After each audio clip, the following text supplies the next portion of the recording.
The storm, the story of us, the magic drawing. Hello mga madlang queens! Nagbabalik ulit ang iyong pretty girl, Queen with the Megley. At sa pagpapatuloy ng storya ng The Story Bus present The Magic Drawing. Nako. Ang sa ating pagpapatuloy ng ating storya, napatawad na nga ni tatay. Tuloy na nga natanggap ni Tatay Leonardo at Nanay Glenda si Princess Sabriana sa kanilang tahanan at ang bagong kaibigan ni Grace na kanilang anak.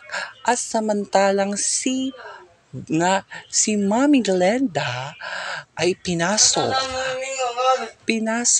sa kanyang pinagtuturuang university ang kanyang pamangkin daw na si Princess Sabriana. Sa kanilang unang pagkikita ni Princess Sabriana at Patrick, ano kaya ang mangyayari? Nabitin pa kayo mga madlang queens sa episode kahapon? Ang pagpapatuloy ng kanilang love story. Eto na.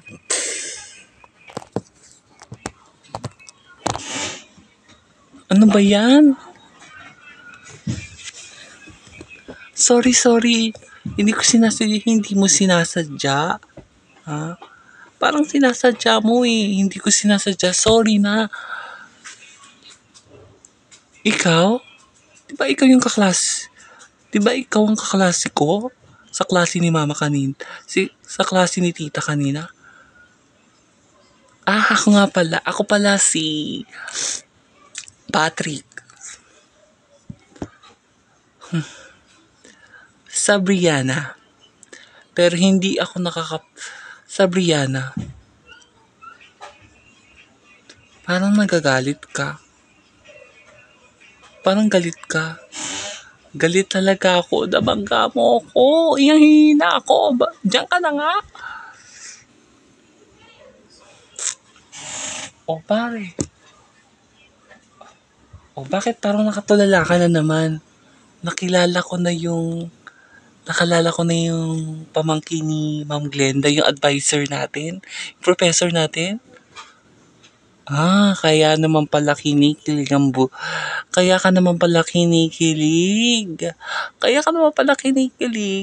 Kaya naman pala siya kinikilig. Nakilala niya na ang kanyang babaeng pinakamamahal. Anong babaeng pinakamamahal? Tumigil ka nga, Jericho. Baka may marikinig. Ibig sabihin nga, totoo. Unang yung panang pagkikita ni Sabriana, nahulog ka na agad sa kanya. Grabe talaga ang kamandag na nag-iisang Patrick Javier. Tumigil ka nga, Jericho. Baka may makarinig sa'yo. Anong dapat kong marinig?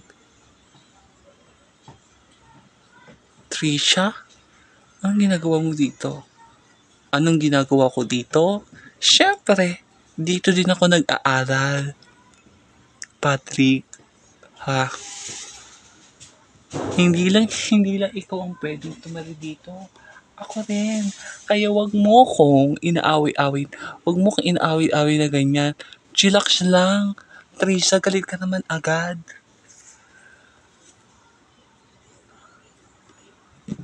Anong pinag-uusapan yung dalawa?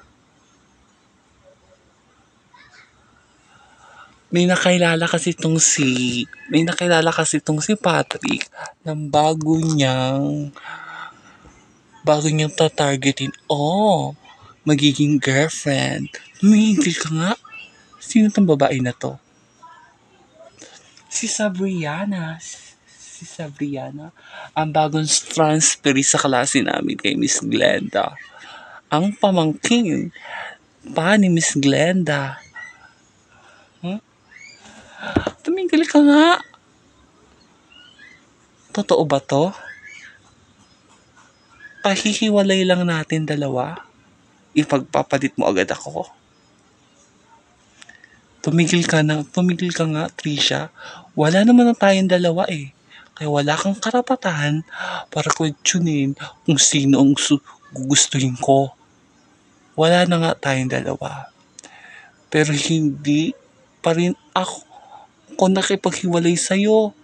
Kaya tayo pa rin. Wala na tayong dalawa. Matagal ko nang tinapos ang mayroon tayo. Ay, mga madlang queens.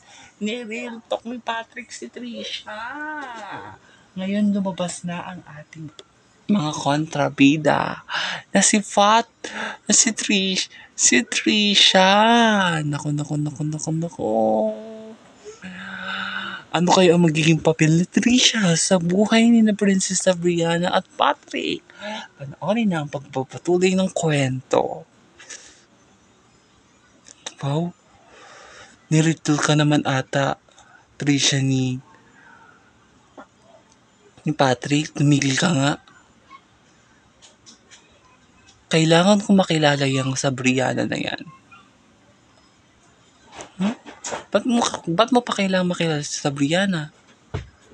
Siyempre, para warningan siya na masama ang ginagawa niya. Masama ang ginagawa niya? Oo, kailangan ko lang siya warningan. Kailangan ko lang warningan siya sa lahat ng ginagawa niya kay Patrick. Di ba wala na kayong dalawa ni Patrick? Isa ka din? Kaibigan ba kita o kakampi? Kaibigan, sorry. Tumigil ka na nga dyan. Hindi ka nakakatulong sa akin. Ha?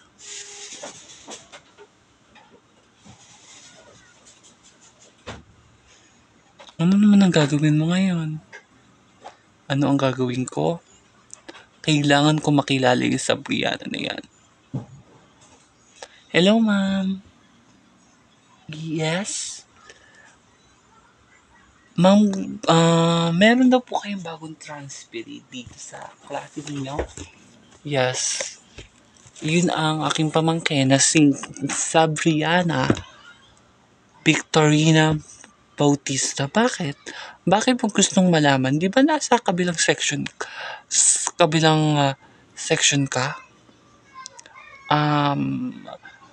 Gusto ko lang po siya sanang kausapin. Bakit? Makikipagkilala lang po.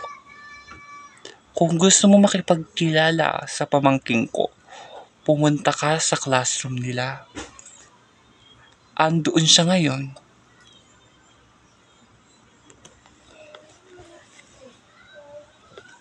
Kailangan ko mapalapit dyan sa Sabriana na yan. Sa oras na mapalapit ako kay Sabriana, kailangan ko malayo ang loob niya. Kailangan ko mapalayo ang loob niya kay Patrick. Hello everybody! Sino dito si Sabriana?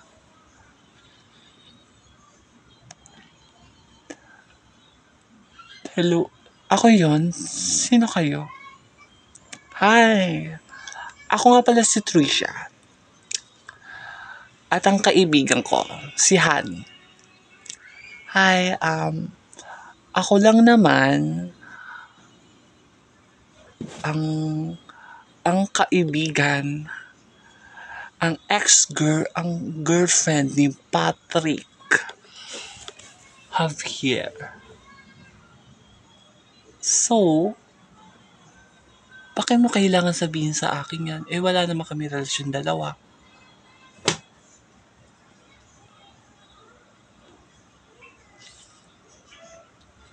Trisha, hindi nagawa mo. Baka mo ka inaaway si Sabriana. Hindi ko inaaway si Sabriana. Kinakausap ko lang siya, Patrick.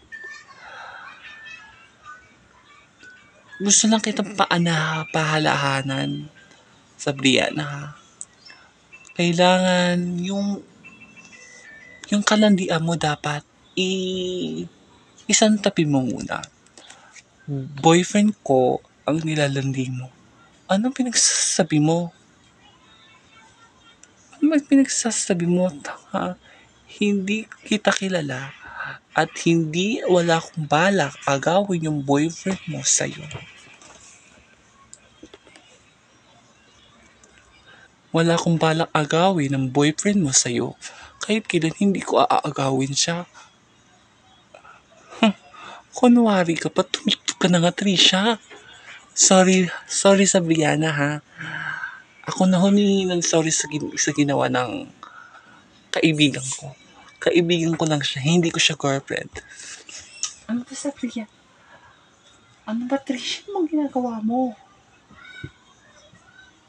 Nagsiselos ako, Patrick. Ha? Tayo pa rin naman, diba? Bakit? Palitan mo na agad ako sa tao na yung babae na yan. Hindi ko siya girlfriend. At hindi niya ako nilalande. At wala ka nang pakialam doon kung kami man dalawa. Wala naman talaga tayo. Tumigil ka na ngayong pag-a-assume mo na makakapagbalikan pa ako sa'yo. Dahil sawang-sawa na ako sa lagi nating pag-aaway dalawa. Ayoko na. Sawang-sawa na ako. Kung nagsasawa ka na, kailangan tatapusin na din. Kung nagsasawa ka na, hindi ito paraan ba rin tapusin natin itong relasyon natin. Mahal pa rin kita. Hindi na kita mahal. Nako, sa unang pagkikita ni Trisha at ni Sabriana, away agad. Nako. Ano kaya ang mangyayari sa susunod na episode? Abangan bukas ang pagpapatuloy ng episode 5 ng The Story of Us present The Magic Drawing. Babush!